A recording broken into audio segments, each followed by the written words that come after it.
Hello and welcome to All or Nothing TV. I'm Andy Brassell. Now, we've been off the site for a while, so quite a lot to catch up on, and specifically on France. So we're going to concentrate on that for this vidcast, and only one place to start this week with the League Cup semi-final between Toulouse and Marseille. A tremendous match, and Marseille coming through in extra time with 2 goals from the Brazilian striker Brandão, who we'll come back to in a minute. But first, to concentrate on Toulouse, and they'll really be kicking themselves for missing a great opportunity to get to the final at the Stade de France. They dominated most of the 90 minutes. They took the lead through André-Pierre Gignac's back post header, set up by Alban Bondo's cross, and tremendous partnership building up on the right hand side for Toulouse between Bondo and Colin Kazim-Richards, or Kazim if you prefer, who's of course just arrived on loan from Fenerbahce, so that's promising for the future for them.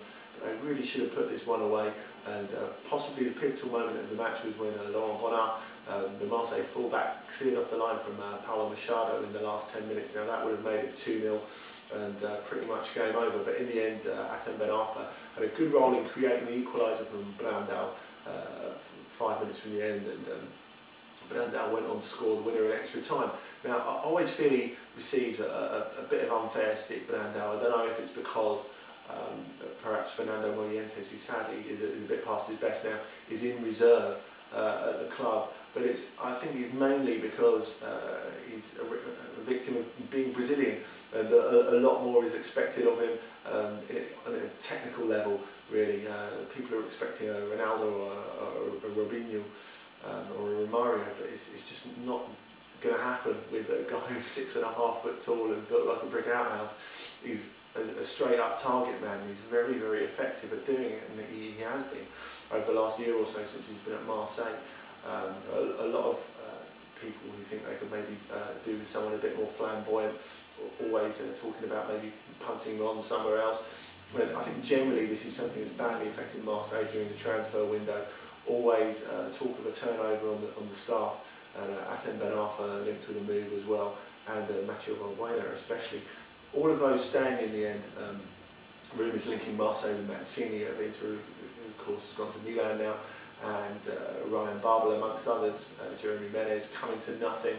I think that's probably a good thing. Ait-Fana has probably had his best month at Marseille since the turn of the year, so that can only be a good thing for them.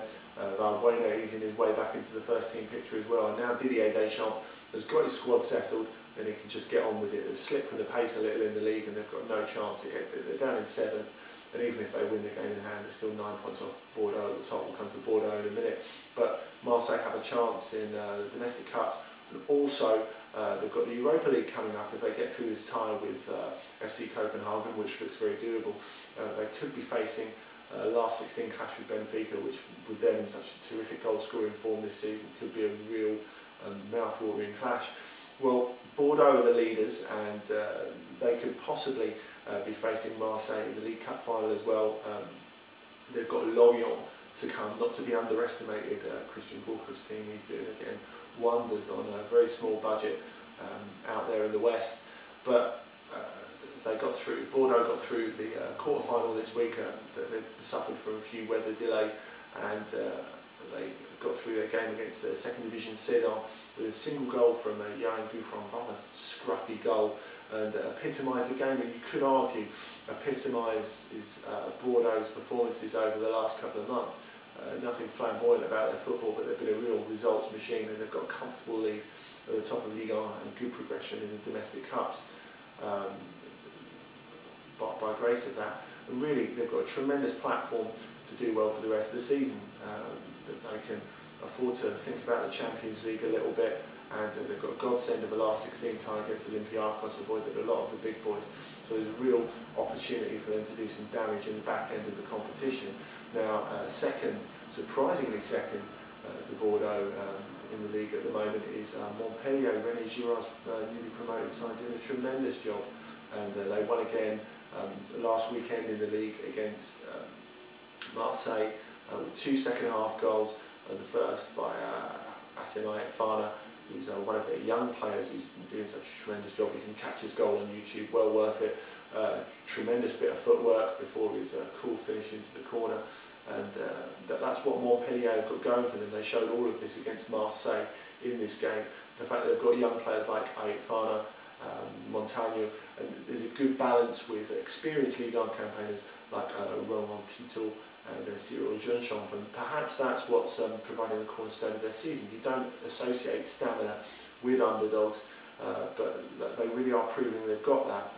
After this game, they've now scored 23 of their 30 league goals in the second half of games, including the late winners, of course, in the wins at Lens and Lyon. So they show they can go right to the end, and as such shouldn't be written off to keep their run going until the end of the season. Perhaps they've been overshadowed a little bit by Lille, probably because Lille play the most attractive football in France. They've always had a magnificent midfield, and in the end they've added to that. At the start of the season they're really suffering from the loss of Michel Bastos from that great midfield on the playing side, and the uncertainty over the future of Rudy Garcia, their coach. But they're back to doing what they do best, getting by in midfield with a tremendous combination of Gervinho, who's coming from Le Mans and been brilliant over the last couple of months there on the right hand side, and Eden Hazard, their young Belgian winger, only 19 years old, but has matured really well, has already become a key part of the side, scoring 7, including that fantastic Europa League goal against Genoa and setting up another 5. He's signed a contract extension till 2014 this week, so that looks really good for them. What of Lyon, who won the title so consistently during the first decade of the century? Well, to be honest, they've dropped off really badly since their Champions League clashes with Liverpool, and they've not looked the same. I think it was an intrinsic weakness in the squad that wasn't addressed and was bound to come to the surface sooner or later. And they look in shambles at the back, certainly. They're lacking cover in the centre-half positions. Although they have got Dejan Lovren, the young Croat, in there. I think he will have to move from right backwards, playing and looking a little uncomfortable at the moment, to centre back to replace Chris at some point, and that will be a difficult choice for Lyon because he's provided such great service to them over the years, but he's looking far from his best and shaky again in the game against Paris Saint-Germain on the weekend. They did come back to win that, but flying in the seat of their pants, and they really need that Champions League spot. Anyway, thanks for joining us again. You can leave any comments or questions here. Of course, you can get me more directly on Twitter, twitter.com/Andy Brassell. Hope you enjoy all the football the next week or so. I'll see you on Soccer Lens next week or again here soon. Take care.